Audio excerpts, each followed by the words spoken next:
જય જિનેન્દ્ર. મંગલાચરણ કરી અને આપણે સમયસારનો સ્વાધ્યાય શરૂ કરીએ છીએ.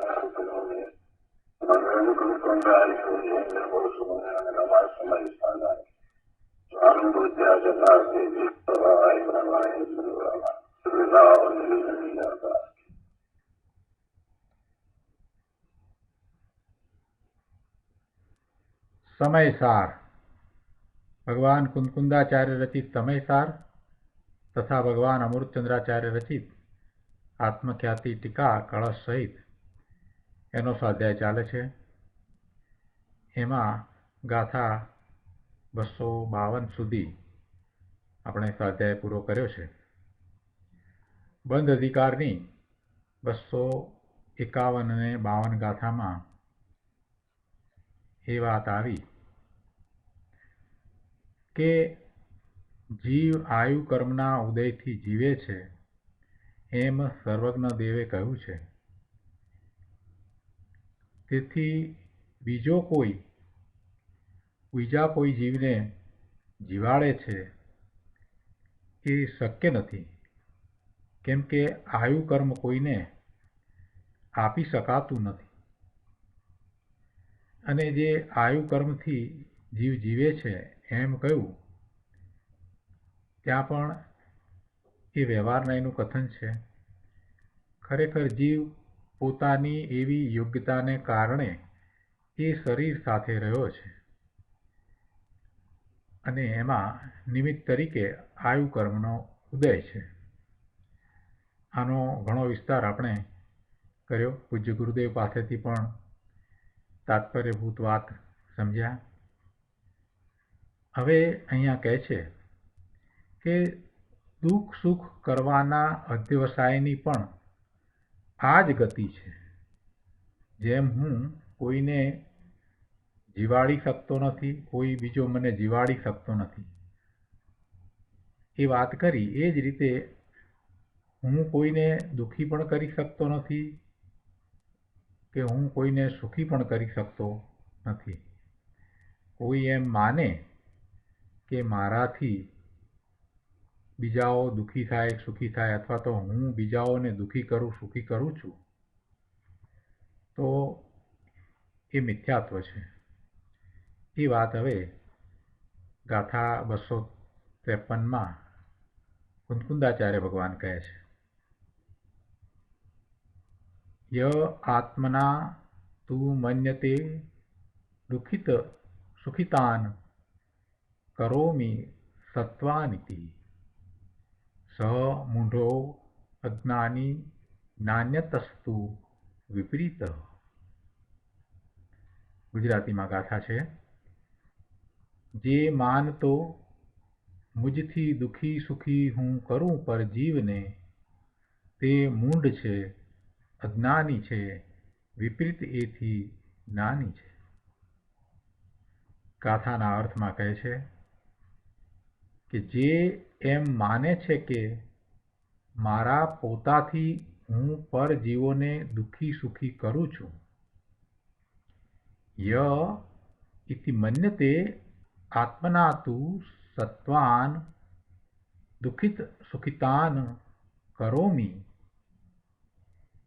તે મૂંઢ છે, અજ્ઞાની છે, અને આનાથી વિપરીત તે જ્ઞાની છે.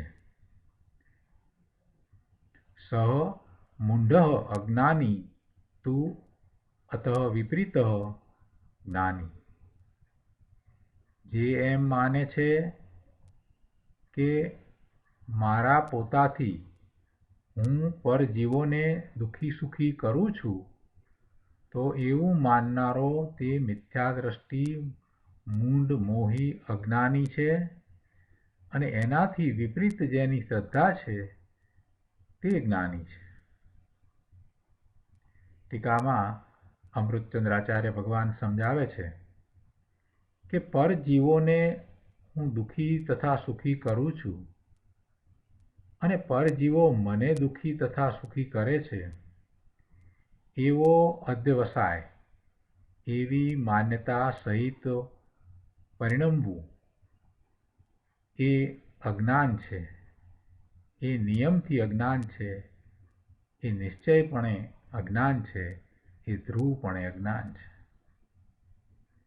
પરજીવોને હું દુઃખી કરું, પરજીવોને હું સુખી કરું કે પરજીવો મને સુખી કે દુઃખી કરે એવો અધ્યવસાય ધ્રુવપણે અજ્ઞાન છે. તે અધ્યવસાય જેને છે તે જીવ અજ્ઞાનીપણાને લીધે મિથ્યા દ્રષ્ટિ છે અને જેને તે અધ્યવસાય નથી તે જીવ જ્ઞાનીપણાને લીધે સમ્યક દ્રષ્ટિ છે. આવી માન્યતા કરવી એ અજ્ઞાન છે કે હું બીજાઓને દુઃખી કે સુખી કરું છું અથવા તો બીજાઓ મને સુખી કે દુઃખી કરે છે એ અધ્યવસાન એ અજ્ઞાનને કારણે છે. જ્ઞાનીને એવા અધ્યવસાન હોતા નથી, એટલે કે એવા અધ્યવસાય સહિત જ્ઞાની હોય નહીં. જ્ઞાની તો સ્વરૂપને જાણે છે, પરથી પોતે ભિન્ન છે એવું એને ભેદ જ્ઞાન સતત વર્તે છે, એટલે જ્ઞાનીની એવી માન્યતા નથી. અજ્ઞાનીની જે માન્યતા છે તેનાથી વિપરીત માન્યતા જ્ઞાનીની છે. કેવી માન્યતા છે કે હું કોઈને સુખી દુઃખી કરી શકતો નથી કે કોઈ મને સુખી દુઃખી કરી શકતું નથી. આવી માન્યતા જ્ઞાનીની હોય છે. ભાવાર્થમાં અહીંયા કહે છે, હું પરજીવોને સુખી દુઃખી કરું છું અને પરજીવો મને સુખી દુઃખી કરે છે એમ માનવું તે અજ્ઞાન છે. જેને એ અજ્ઞાન છે તે મિથ્યા દ્રષ્ટિ છે. જેને એ અજ્ઞાન નથી તે જ્ઞાની છે, સમ્યક દ્રષ્ટિ છે. હવે આ ગાથા ઉપર પૂજ્ય ગુરુદેવ કાનજી સ્વામીએ જે વિસ્તાર કર્યો છે એને આપણે પ્રવચન રત્નાકર ભાગ 8માંથી સમજીએ.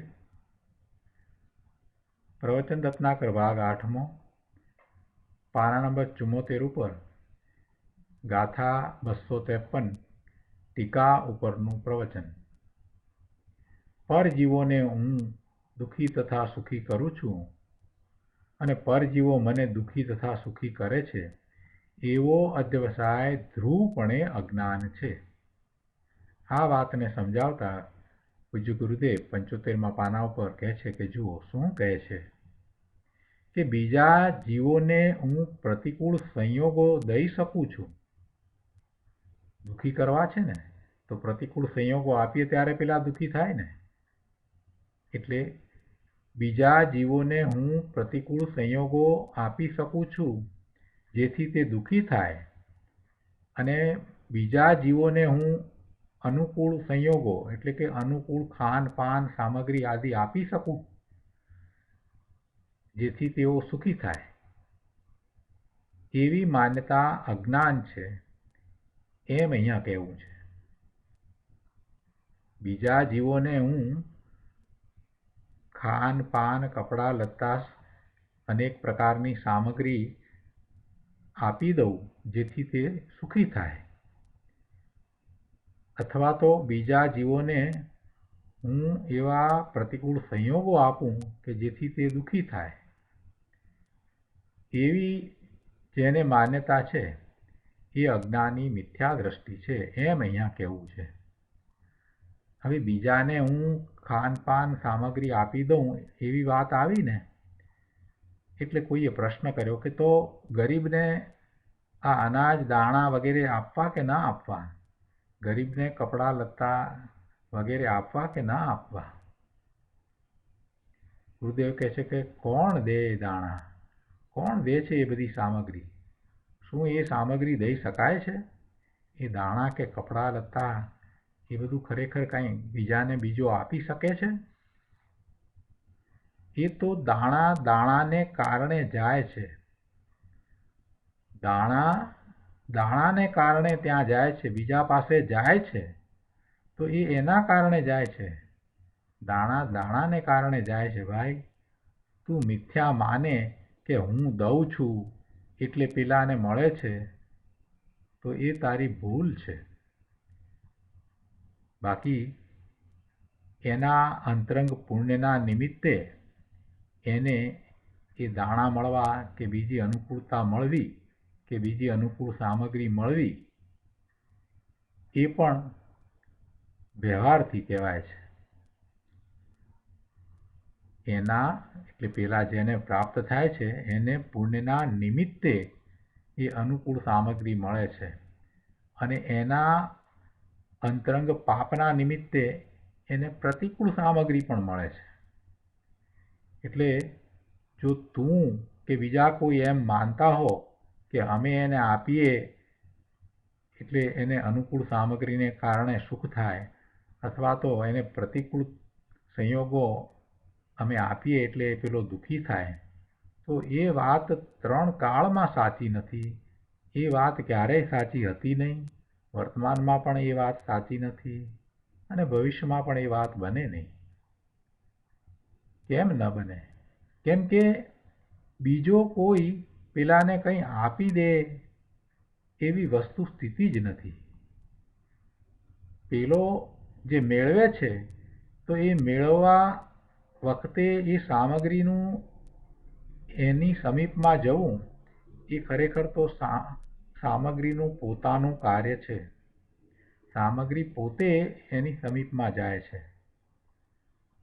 એમાં નિમિત્ત તરીકે એનું પુણ્ય છે એટલે એ સામગ્રી એની સમીપમાં એને પ્રાપ્ત થઈ એમ કહેવાય, એવું વ્યવહારથી કહેવામાં આવે છે. પણ પુણ્ય તો નિમિત્ત છે. પુણ્યના ઉદય છે એ જળ કર્મના ઉદય છે એ જુદી વસ્તુ છે. પેલી સામગ્રી પ્રાપ્ત થાય છે એ પણ જુદી વસ્તુ છે. અને જેને સામગ્રી પ્રાપ્ત થાય છે એવો એ જીવ એ પણ જુદો છે. એમ 3 જ્યારે ભિન્ન છે ત્યારે હવે હું ચોથો એમ કહું કે મેં આ સામગ્રી પેલાને આપી તો એ કેવી રીતે શક્ય બને? આ વાત થઈ એટલે પછી કોઈએ પ્રશ્ન પૂછ્યો તો કે પછી દેનારો કોણ છે? કોણ આ બધું આપે છે? આ સામગ્રી, આ સગવડો, આ અનુકૂળતાઓ, આ પ્રતિકૂળતાઓ કોણ આપે છે? કોઈ ઈશ્વર છે કે જે આ બધું આપણને આપે છે અને સુખી દુઃખી કરે છે?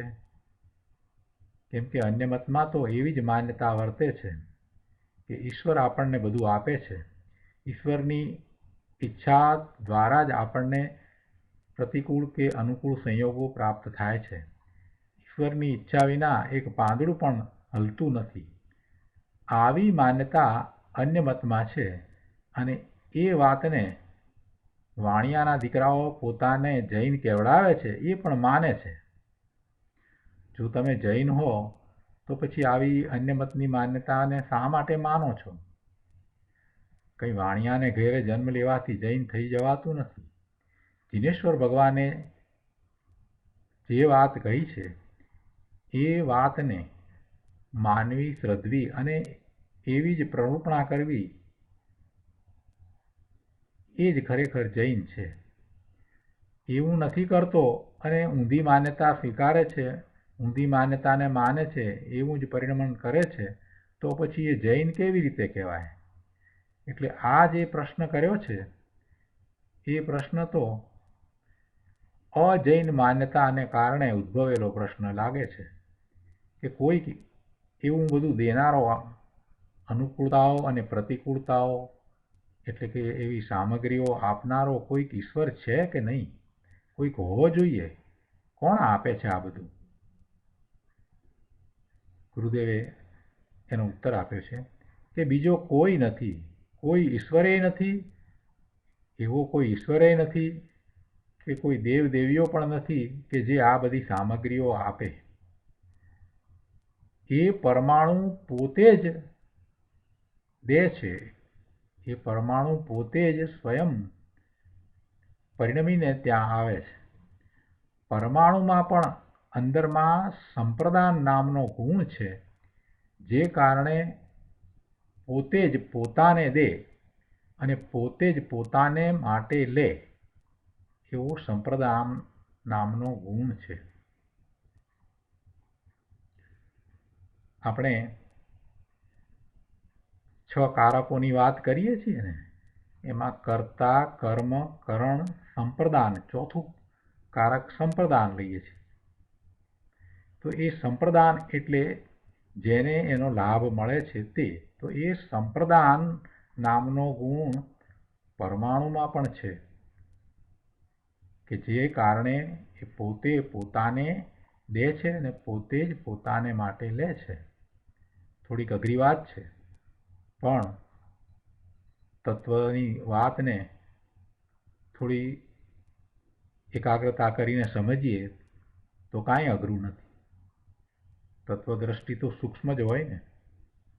તીર્થંકર ભગવાનની વાણીમાંથી આવેલું આ પરમ સત્ય છે, અને એવા સત્યમાંથી 4 અનુયોગના શાસ્ત્રો બન્યા છે.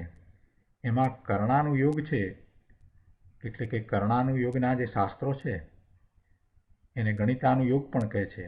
એ અતિ સૂક્ષ્મ છે. એ આપણે આપણી બાહ્ય ઇન્દ્રિયો દ્વારા એનું જ્ઞાન કરી શકતા નથી. એવી ઘણી વાત એમાં હોય છે. એટલે આવી આ એક સૂક્ષ્મ વાત છે. તત્વની દ્રષ્ટિએ એ વાત ઘણી મહત્વની છે. શું વાત છે? કે પરમાણુ કોઈ આપણે આપણી ઇન્દ્રિય દ્વારા જોઈ શકતા નથી. એ પરમાણુ કેવો છે? તો કે પરમાણુમાં કર્તા, કર્મ, કરણ, સંપ્રદાન, અપાદાન અને અધિકરણ એમ ષટકારક રૂપ શક્તિ છે, અને એમાં સંપ્રદાન નામનો ગુણ છે. એટલે એ આપે અને લે એ એને પોતાને માટે જ કરે છે. સંપ્રદાન એટલે એનો લાભ આપે. એટલે પરમાણુમાં એવી શક્તિ પડી છે, અને આવા ષટકારક રૂપ શક્તિ પણ પડી છે. એટલે જે કાર્ય થાય છે એનું ઉપાદાન કારણ એ પરમાણુ પોતે છે. એટલે પરમાણુઓનું એક જગ્યાએથી બીજી જગ્યાએ જવું, એવું ગમન થવું, એકની સમીપમાંથી બીજાની સમીપમાં પહોંચવું, એનું કારણ પરમાણુઓ પોતે છે, બીજો કોઈ નથી. એની સમયની પરમાણુઓની પણ સમયની જે પર્યાય થાય છે તે એના પોતાના ષટકારકથી થાય છે. પરથી એટલે બીજાથી કંઈ પરમાણુની પર્યાય થાય છે એમ નથી.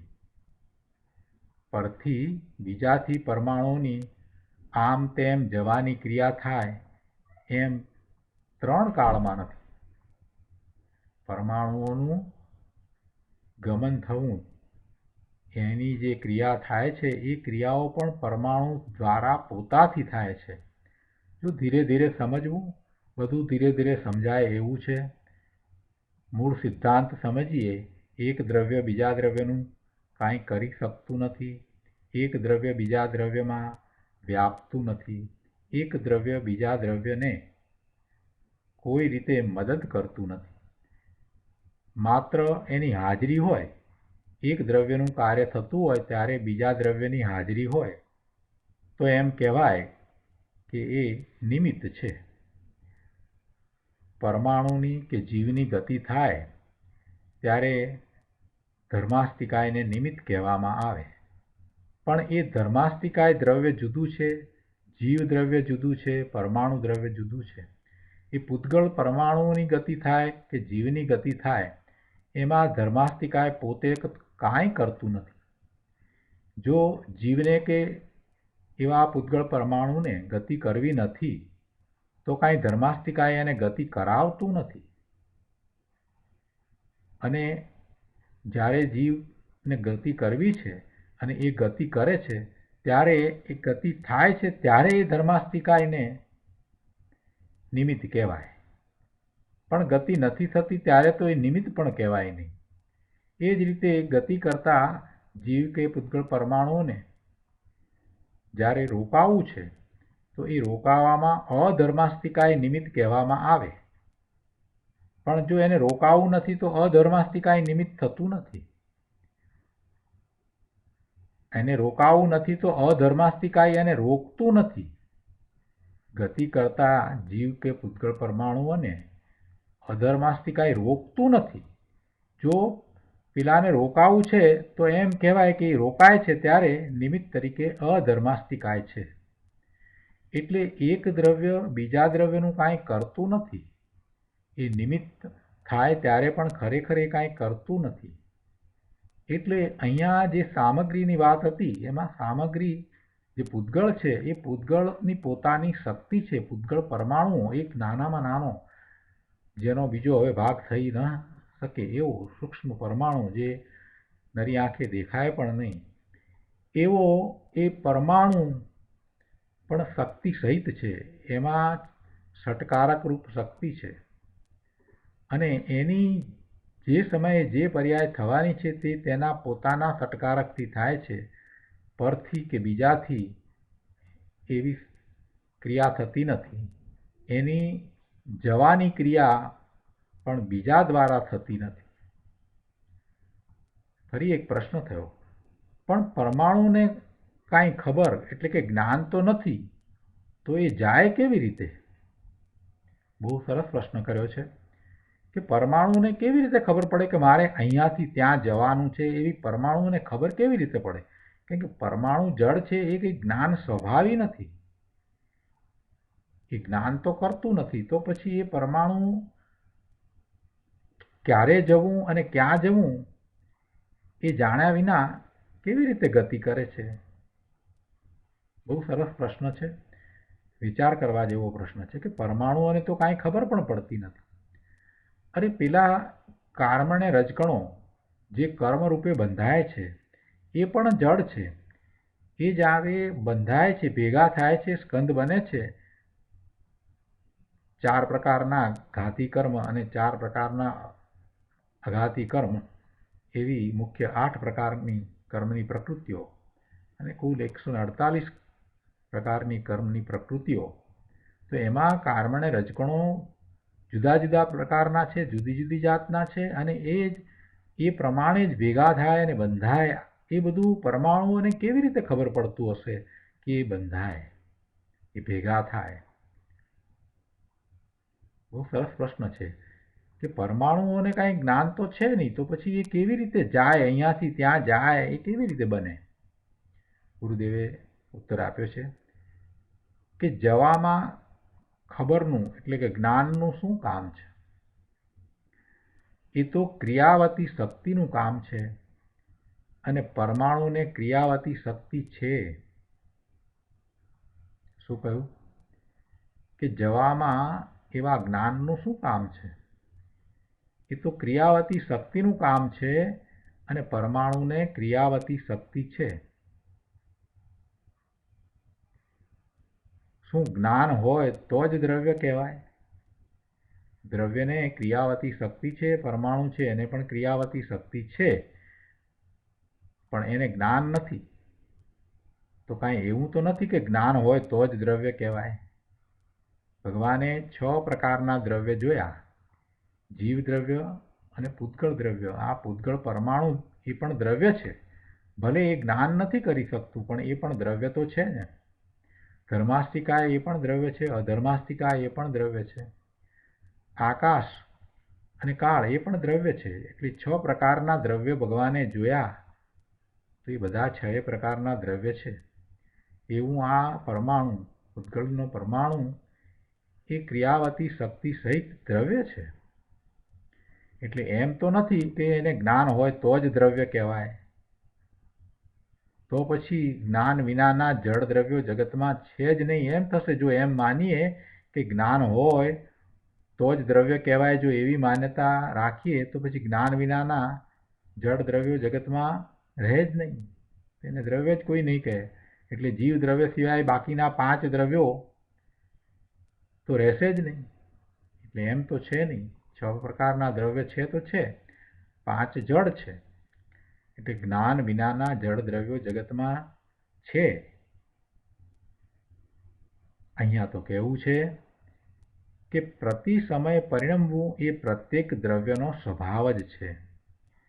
દરેક સમયે સમયે એની પર્યાય થાય છે, અને પર્યાય થાય એટલે દશા બદલાય, અને દશા બદલાય તો એ અનેક પ્રકારે દશા બદલાઈ શકે. એમાં એનું પરિણમન એક સ્થાન